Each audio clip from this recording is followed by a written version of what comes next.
Hello students, today I am going to explain you our next chapter from First Flight book, that is from the diary of Annie Frank. So students, the chapter we are going to discuss here is just a part that is taken from the diary of Annie Frank, from her personal diary. So here it is photograph of Annie Frank, and this is a photo as I would wish myself to look all the time.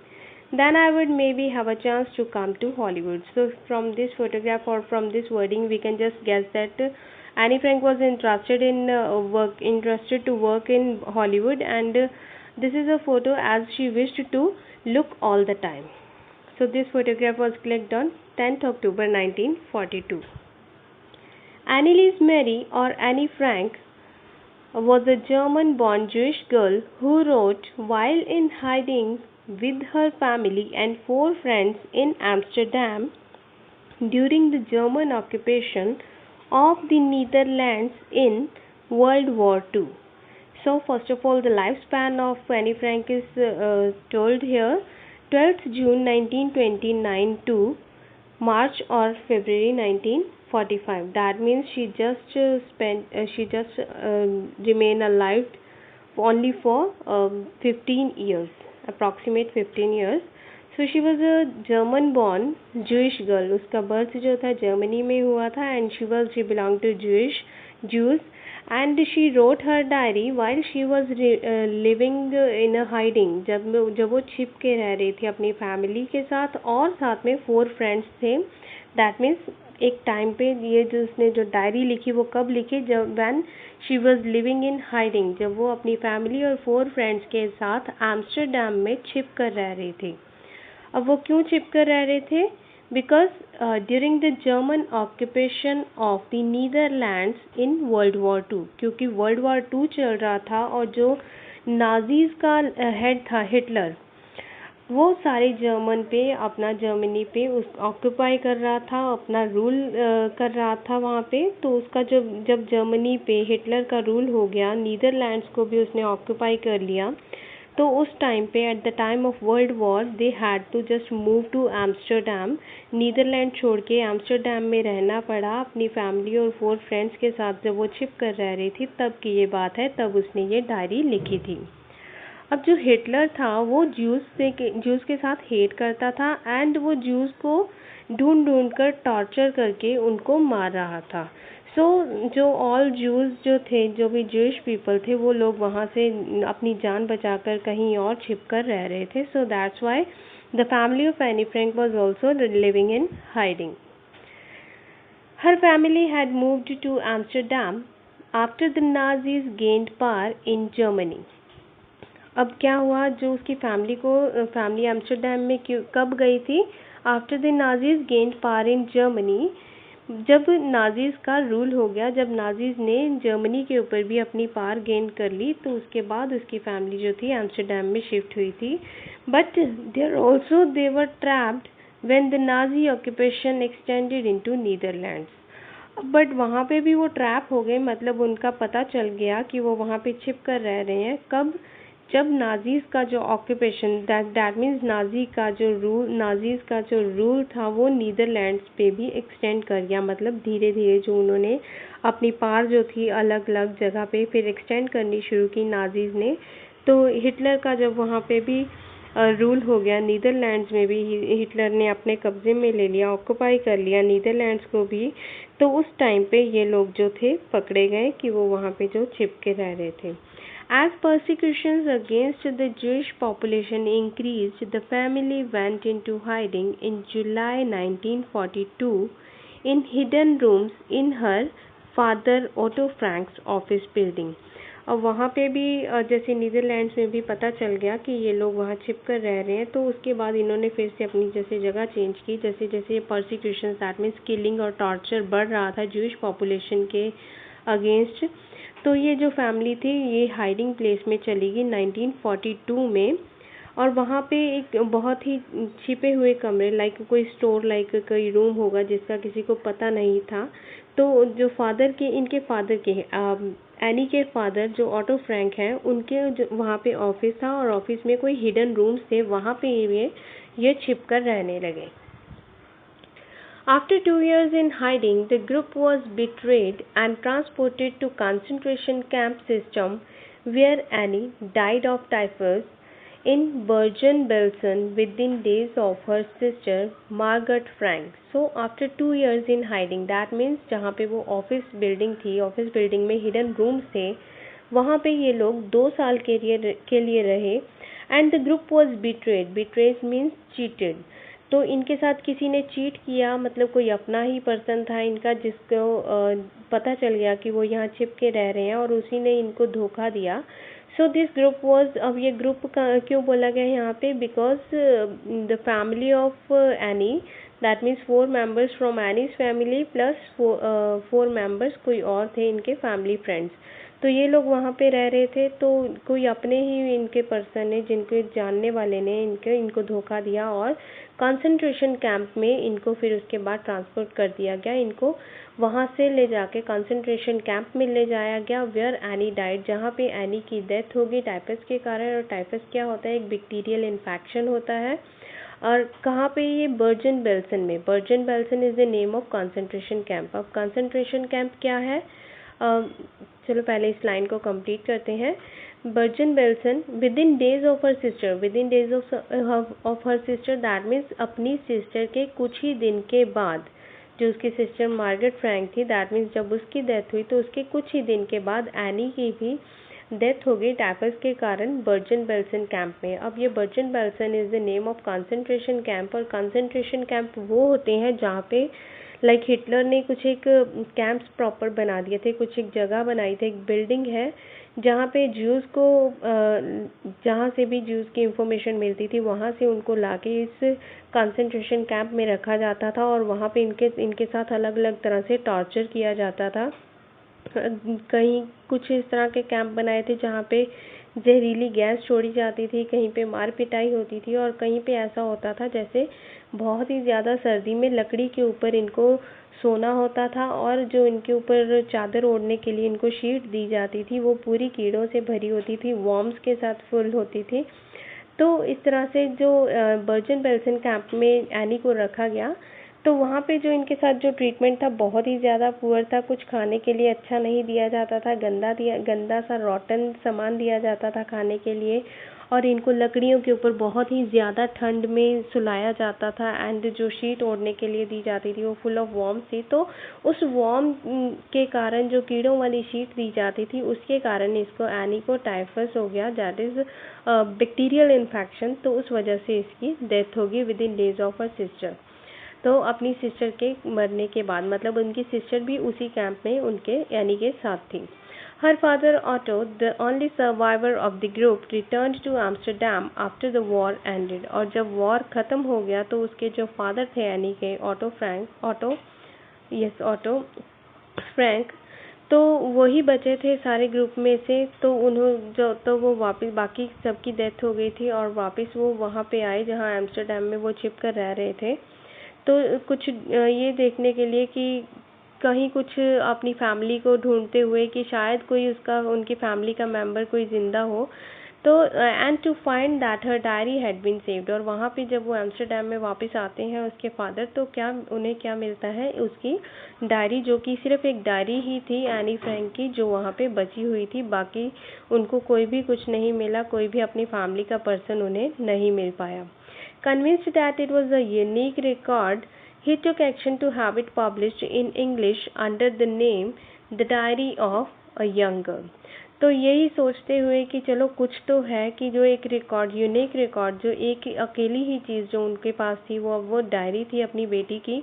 तो उन्होंने action लिया और इसको publish करवाया English में under the name, और इसको क्या टाइटल दिया इस डायरी को, the diary of a young girl.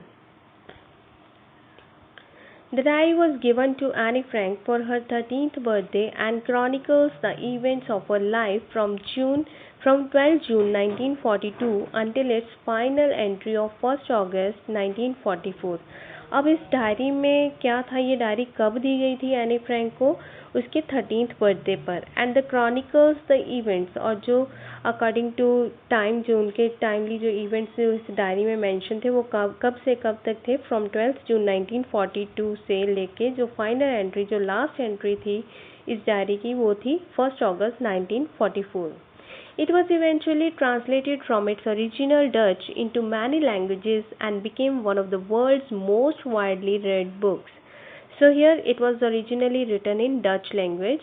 तो ओरिजिनली ये डच लैंग्वेज में लिखी गई थी, बट इवेंचुअली दैट मीन्स धीरे धीरे इसको ट्रांसलेट किया गया, मतलब दूसरी लैंग्वेजेस में भी इसको ट्रांसलेट करके लिखा गया। And it became one of the world's most widely read books, और पूरे वर्ल्ड में सबसे ज़्यादा पढ़ी जाने वाली बुक्स में से इसका नाम डायरी का आ गया, the diary of a young girl.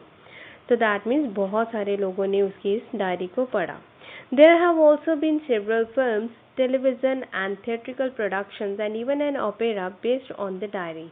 और इस डायरी के पढ़ने के बाद मतलब लोगों को इतना ज़्यादा अच्छी लगी ये डायरी कि इसके ऊपर बहुत सारी फिल्म्स बनी, टेलीविज़न सीरियल्स बने एंड थिएट्रिकल प्रोडक्शंस, बहुत सारे ड्रामास बने, प्ले बने and even an opera. Opera एक musical drama we can say, तो ये भी इसके ऊपर बेस्ड ऑन द डायरी, इस डायरी के ऊपर बेस्ड था। Described as the work of a mature and insightful mind, the diary provides an intimate examination of daily life under Nazi's occupation. अब इस डायरी को बहुत ही मेच्योर वर्क डिस्क्राइब किया गया। ऐसा कहा जाता है कि ये एक बहुत ही मेच्योर थिंकिंग वाले और इंसाइटफुल माइंड वाले पर्सन ने लिखी है। And this diary provides N intimate examination of daily life under Nazis occupation. That means इस डायरी को पढ़ के वो एहसास होता है कि क्या उस टाइम पे रूटीन लाइफ या डेली लाइफ क्या थी जब नाजीज ऑक्यूपाई कर रहे थे पूरी जर्मनी को, और जो जूस के साथ जो ट्रीटमेंट किया जा रहा था उस टाइम पे एक इंसान की डेली लाइफ जो थी वो क्या थी। इस चीज़ का हमें एक्चुअल में वो फील आता है जब हम इस डायरी को पढ़ते हैं।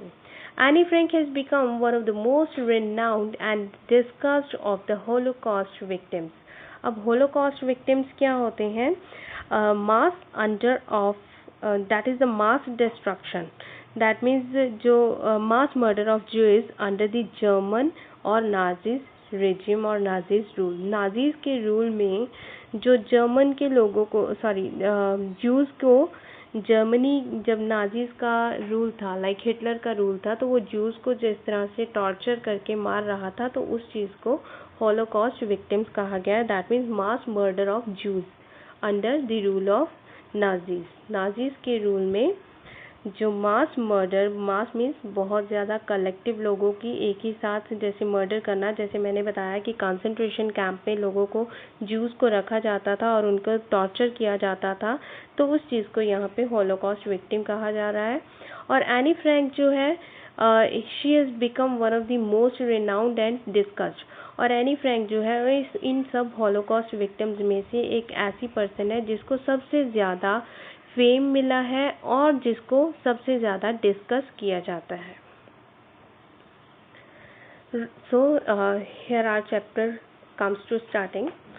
सो this is the part 1 of the chapter. यहाँ से अब एनी जो है अपनी डायरी लिखना शुरू करती है।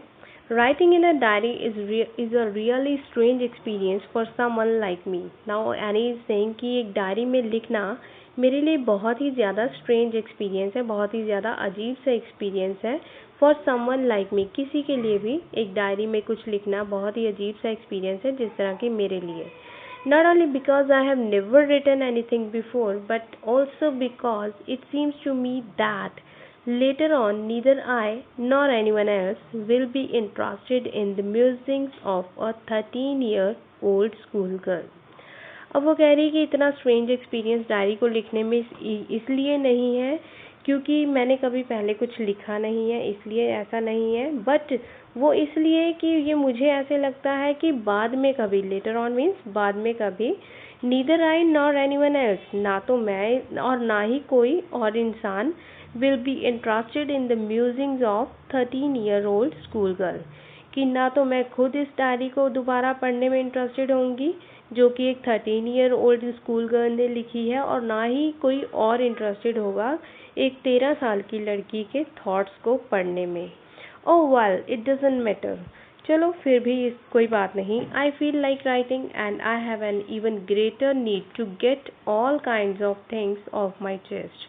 अब यहाँ पे वो कह रही है चलो एनीवेज, अब मैंने फील किया कि मुझे लिखना चाहिए, सो मेरे और मोरोवर और भी नीड क्या है कि इसको लिखने की एक ज़रूरत भी है कि मैं अपनी जो मेरे दिमाग पे, जो मेरे दिल पे इतना सारा बोझ पड़ा हुआ है, मैं उस बोझ से, उस बर्डन से छुटकारा चाहती हूँ।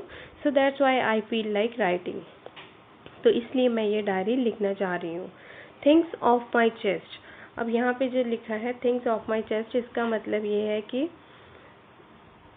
अपनी अगर किसी के दिमाग पे बहुत ज़्यादा बोझ पड़ा है किसी चीज़ का, और वो अपने किसी के साथ डिस्कस नहीं कर पा रहा है, सो कोई ऐसा इंसान नहीं है जिसके वो पूरी तरह से, जिस पर पूरा फेथ करे, और वो किसी इंसान के साथ नहीं डिस्कस करना चाह रहा कोई चीज़ को, तो वो डायरी में वो ये चीज़ें लिख के अपने दिमाग से अपना दिल हल्का कर सकती है, अपना दिमाग हल्का कर सकती है। सो इन द सेम वे किसी के साथ जब कोई इंसान दुखी होता है, टेंस्ड होता है, तो वो किसी के साथ बात करता है तो मन हल्का हो जाता है। तो that is said things off my chest.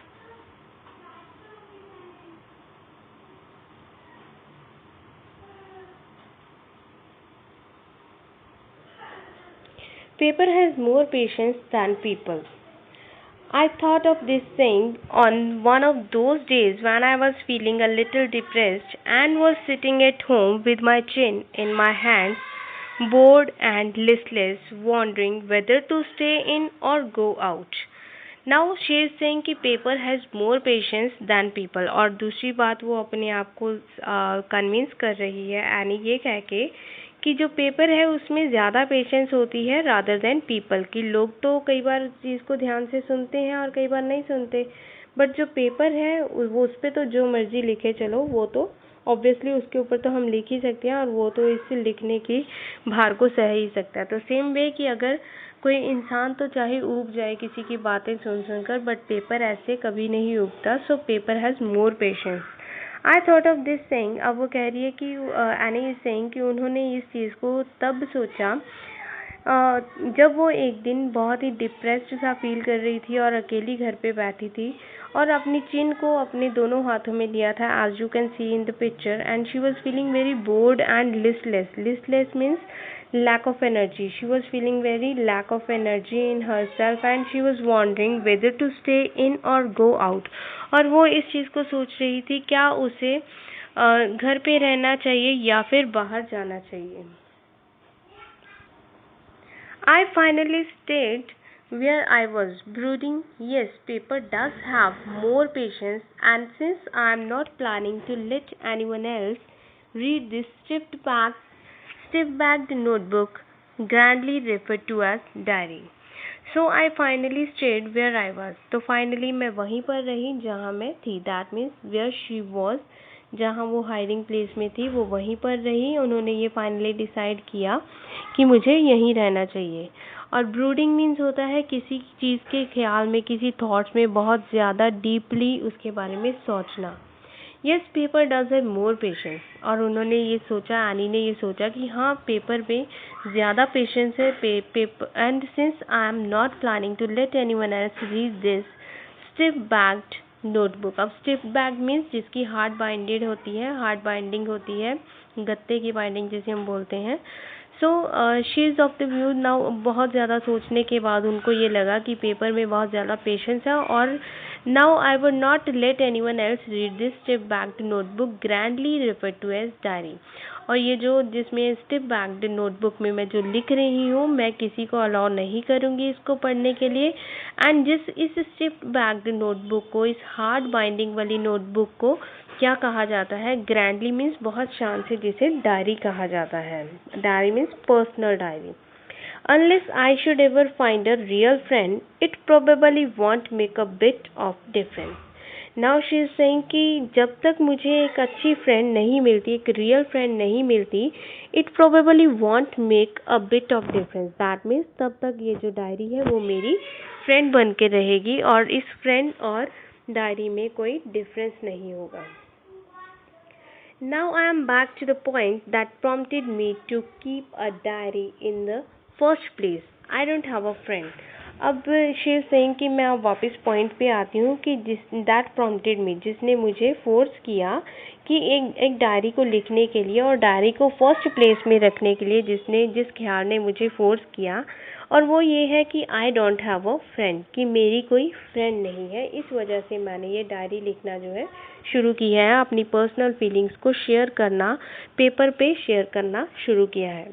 Late me put it more clearly, since no one will believe that a 13-year-old girl is completely alone in the world. अब शी इज सेइंग कि अब ऐसा नहीं है कि मैं इसको clear करना चाहती हूँ कि क्योंकि ऐसा कोई भी नहीं सोचेगा कि एक 13-year-old गर्ल जो है वो कम्प्लीटली अलोन है इस वर्ल्ड में। तो I wish to clear it कि ऐसा नहीं है कि अगर मेरी कोई फ्रेंड नहीं है तो ऐसा नहीं कि मेरी फैमिली भी नहीं है। So it is not like so, I am not so, मैं ऐसी नहीं हूँ कि मैं अकेली नहीं हूँ। I have loving parents and a 16-year-old sister, मेरे बहुत ही लविंग पेरेंट्स हैं और एक 16-year-old मेरी सिस्टर है। And there are about 30 people I can call friends. अब ऐसा नहीं है कि मेरे पास अगर रियल फ्रेंड नहीं है तो मेरे फ्रेंड ही नहीं है। सो कुछ ऐसे 30 लोग हैं जिनको मैं अपना फ्रेंड कह सकती हूँ। I have a family, loving aunts, a good home. No, no, on the surface, I seem to have everything except one true friend. अब ऑन द सर्फेस मतलब देखने वालों के लिए मेरे पास सब कुछ है, फैमिली है, बहुत सारे रिश्तेदार हैं, एक बहुत अच्छा घर है। But on the surface I seem to have everything. कोई देखे तो मेरे पास सब कुछ है, बट क्या नहीं है? माई वन ट्रू फ्रेंड, मेरी एक ट्रू फ्रेंड नहीं है जिसके साथ मैं अपनी सारी फीलिंग्स जो है वो शेयर कर सकूँ। All I think about when I am with my friends is having a good time. Sorry. All I think about when I am with my friends is having a good time. और जब भी मैं अपने friends के साथ होती हूँ तो मैं ये सोचती हूँ कि मैं मतलब all I think is having a good time, मैं उस टाइम को अच्छा बनाती हूँ, बहुत इंजॉय करती हूँ, खेलती कूदती हूँ उनके साथ। So I can bring myself to talk about anything but ordinary everyday things. But problem क्या है? I can bring myself to talk about anything, पर मैं जो उनके साथ बहुत जैसे अपने दिल की हर बात उनके साथ शेयर नहीं कर पाती हूँ। शायद शी इज़ थिंकिंग कि प्रॉब्लम शायद उन्हीं में ही है कि बट ऑर्डिनरी एवरीडे थिंग्स, सिवाय just ordinary things she discusses with her friends. तो शी इज़ सेइंग कि सिर्फ मैं ऑर्डिनरी या आम डेली बातें जो एवरीडे थिंग्स होती हैं, सिर्फ वही बातें अपने फ्रेंड्स के साथ डिस्कस करती हूँ। So I can't bring myself to talk about anything, but कुछ ऐसा नहीं कि कुछ सीरियस बात हो या कोई भी बात जो हो, हर कोई बात मैं अपने फ्रेंड के साथ कर लूँ, ऐसा पॉसिबल नहीं था मेरे लिए। We don't seem to be able to get any closer and that is the problem. अब प्रॉब्लम क्या थी कि मुझे लगता है कि हम एक दूसरे के साथ, अपनी फ्रेंड्स के साथ, now any is saying that कि प्रॉब्लम ये थी कि वो अपनी फ्रेंड्स के साथ बहुत ज़्यादा क्लोज नहीं हो पाती थी, कि इतना क्लोज कि कोई भी अपने अगर दिमाग पे या दिल पे कोई किसी चीज़ का बर्डन है, किसी बात को शेयर करना चाहती है, कोई सीरियस बात को, तो she was not able to discuss it with her friends. Maybe it's my fault that we don't confide in each other. Now she is saying कि शायद ये एनी का ही दोष था, शायद उन्हीं की ये प्रॉब्लम थी कि वो किसी पे पूरी तरह से इतना विश्वास नहीं कर पाती थी। Confide means to tell personal things to one whom we trust, जिस पे हम विश्वास करते हैं उनको हर चीज़ उनके साथ हर बात शेयर करना, चाहे वो कितनी भी सीरियस हो। तो शी इज़ सेइंग कि may be she was at fault only, कि शायद दोष जो था कसूर उन्हीं का था, उन्हीं की प्रॉब्लम थी कि she was not able to discuss anything with her friends. In any case, that's just how things are, and unfortunately they are not liable to change. और इस तरह से that's just how the things are, तो इसी तरह ये सारी चीज़ें चलती रही, and unfortunately they are not liable to change, और unfortunately ये change नहीं हो सकती थी। That means Annie was not able to change her nature, she was not able to trust anyone completely, because she was not able to get any true friend, जो उनकी नज़रों में ट्रू हो ऐसा वो नहीं फ्रेंड, ऐसी फ्रेंड वो ढूंढ नहीं पाई थी। This is why I have started the diary, और यही रीज़न था उनके लिए कि जो उन्होंने डायरी लिखना शुरू किया. To enhance the image of this long-awaited friend in my imagination, I don't want to jot down the facts in this diary the way most people would do. But I want the diary to be my friend, and I am going to call this friend Kitty. अब now she is saying to enhance the image of this long awaited friend. अब जिस friend की इनको बहुत ज़्यादा देर से wait थी कि ऐसी फ्रेंड जिसके साथ वो अपनी सारी फीलिंग्स को शेयर कर सकें, उसको अपनी इमेजिनेशन में वो करती हैं कि सोचती हैं कि ऐसी फ्रेंड हो कोई जिसके साथ वो हर अपनी फीलिंग को शेयर कर पाए. So she is saying I don't want to jot down the facts in this diary, कि वो उस डायरी में अपने फ्रेंड को ढूंढना चाह रही हैं, उस तरह की फ्रेंड जैसी वो चाहती थी अपने दिमाग में, जिसकी इमेज बना रखी थी. सो इस इमेज को एनहांस करते हुए, बढ़ाते हुए थोड़ा सा, she is saying I don't want to jot down the facts in this diary. मैं सिर्फ jot down means write down, कुछ लिखना. तो मैं इस डायरी में सिर्फ फैक्ट्स नहीं लिखूंगी जिस तरह के सारे लोग करते हैं. तकरीबन लोग जो है most of the people do कि अपनी डायरी में जो बहुत इंपॉर्टेंट फैक्ट्स लिखते हैं, कि मैं ऐसा नहीं करने वाली हूँ. But I want the diary to be my friend. But अब मैं अपनी डायरी को इस तरह से ट्रीट करने वाली हूँ कि जैसे ये मेरी फ्रेंड हो, बहुत ही close friend. And I am going to call this friend Kitty. और इसीलिए वो अपनी डायरी को अपना नाम देती हैं, एक अपनी फ्रेंड का नाम देती हैं, लाइक किटी. वो उसको अपनी फ्रेंड समझती हैं और फ्रेंड की तरह ही इस डायरी को ट्रीट करने वाली हैं. So she is giving the name Kitty to her diary. So next part of our chapter starts from here is, since no one would understand a word of my stories to Kitty if I were to plunge right in, I would better provide a brief sketch of my life, much as I dislike doing so. Now she is saying कि अगर वो अपनी stories को kitty के साथ directly share करना शुरू कर दे, if I were to plunge right in directly अपना जो टॉपिक जो है वो स्टार्ट कर दे लिखना बिना कोई बैकग्राउंड बताए हुए, तो कोई भी ऐसा पर्सन नहीं होगा जो इस चीज़ को, उनकी इस स्टोरीज़ को जो उसमें वो लिखने वाली हैं अपनी डायरी में, अपनी जो भी शेयर करने वाली हैं, वो कोई भी इंसान उसको समझ नहीं पाएगा.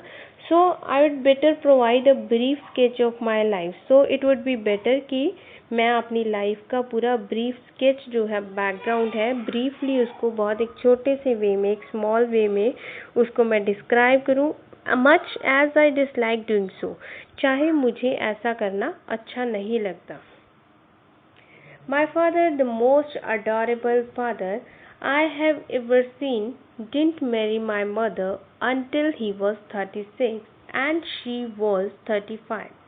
That means she is saying कि जो उनके फादर है बहुत ही अडोरेबल है, और उन्होंने उनकी मदर के साथ तब शादी की जब वो 36 ईयर्स के हो गए थे, and her mother was of 25 at that time. तो दैट मीन्स अपनी मदर और फादर की एज बता रही हैं जब उनकी शादी हुई. So she is just trying to give a brief sketch और background of his life. My sister Margaret was born in Frankfurt in Germany in 1926. मेरी सिस्टर जिसका नाम मार्गरेट है, she was born in Frankfurt in Germany in 1926. 1926 में Germany में Frankfurt में उनका जन्म हुआ. I was born on 12 June 1929. Now she is saying that she was born on 12 June 1929.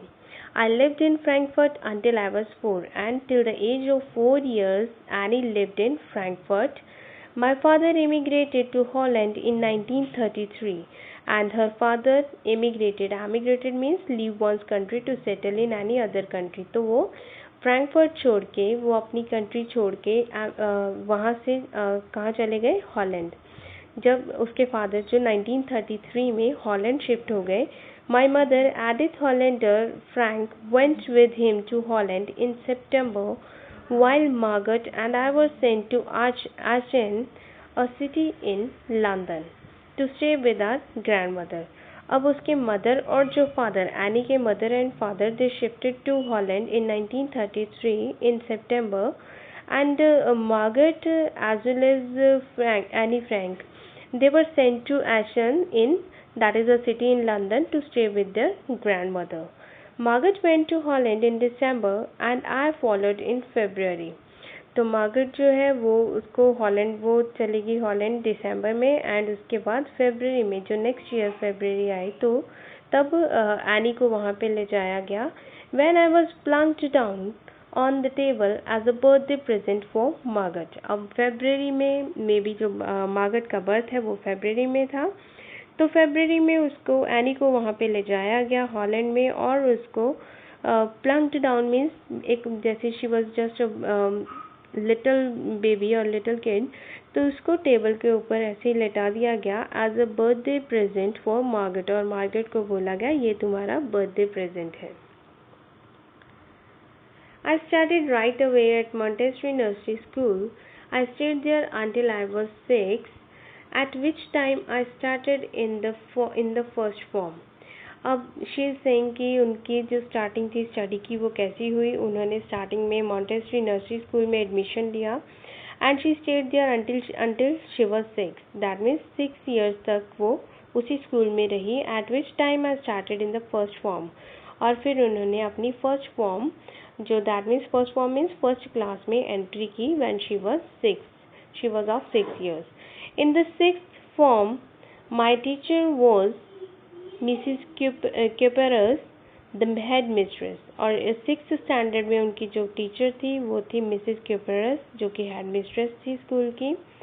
At the end of the year we were both in tears as we said a heart-breaking farewell.